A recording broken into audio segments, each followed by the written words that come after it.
اور یہ لوگ کہتے کہ ہم آپ پر ہرگز ایمان نہ لائیں گے جب تک آپ ہمارے لیے مکہ کے زمین سے کوئی چشمہ نہ جاری کر دے یا خاص آپ کے لیے کھجوروں اور انگوروں کا کوئی باغ نہ ہو، پھر اس باغ کے بیچ بیچ میں جگہ جگہ بہت سے نہریں آپ جاری کر دے، یا جیسا آپ کہا کرتے ہیں کہ آپ آسمان کے ٹکڑے ہم پر نہ گرا دے، یا آپ اللہ کو اور فرشتوں کو ہمارے سامنے نہ لا کھڑا کر دی، یا آپ کے پاس کوئی سونے کا بنا ہوا گھر نہ ہو، یا آپ آسمان پر ہمارے سامنے نہ چلا جاوے، اور ہم تو آپ کو آسمان پر چڑھنے کو بھی کبھی باور نہ کرے جب تک کہ وہاں سے آپ ہمارے پاس ایک نوشتہ نہ لاوے جس کو ہم پڑھ بھی لیں۔ دیکھو بھائی، اتنے سوال پیغمبر کے سامنے رکھ دیے، اتنا کریں گے تو ہم ایمان لائیں گے۔ اللہم اغفر لی۔ تو اللہ تعالیٰ بولتے آپ پیغمبر صلی اللہ علیہ وسلم فرما دیجئے کہ سبحان اللہ، میں بذات اس کے کہ آدمی ہوں، تو دنیا میں آدمی ہے تو آدمی میں سے آدمی کو اللہ تعالیٰ نے منتخب کر لیا اور ان کو پیغمبری بنا دیا۔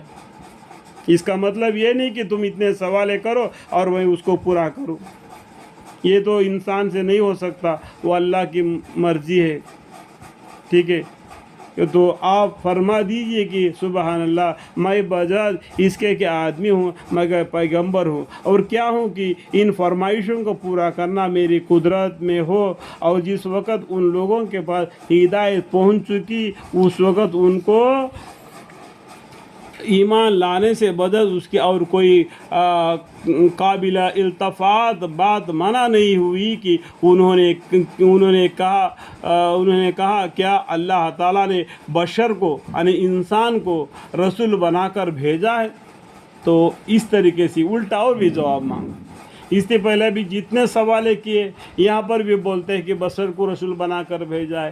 دنیا میں بشر ہے تو رسول بشر ہو کے آ گئے، دنیا میں جن تھے، جنوں میں سے جن پیغمبر بن کے آ گئے۔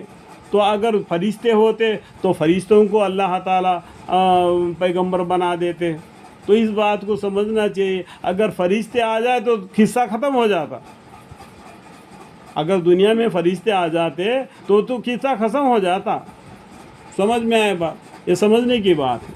آپ فرما دیجئے کہ اگر زمین پر فرشتے رہتے ہوتے، اس میں چلتے بستے، تو البتہ ہم مطلب اللہ تعالیٰ ان پر آسمان سے فرشتوں کو رسول بنا کر بھیجتے۔ الحمدللہ۔